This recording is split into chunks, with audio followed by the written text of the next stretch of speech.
আসসালামু আলাইকুম। আমরা উইন্টার ডায়েরি এপিসোডগুলো কন্টিনিউ রাখার জন্য আমরা নতুন অ্যাডভেঞ্চারে বের হয়েছি।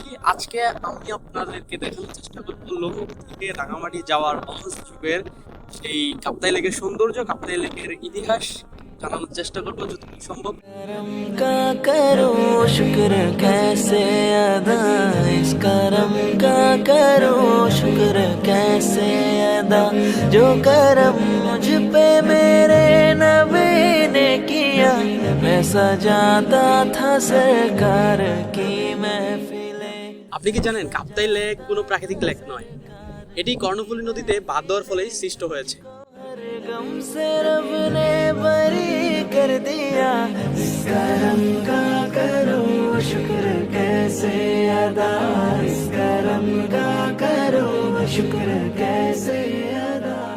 কাপ্তাই লেক শুধু সৌন্দর্যের আধার নয়, কাপ্তাই লেক এই অঞ্চলের মানুষের অর্থনৈতিক প্রাণকেন্দ্র।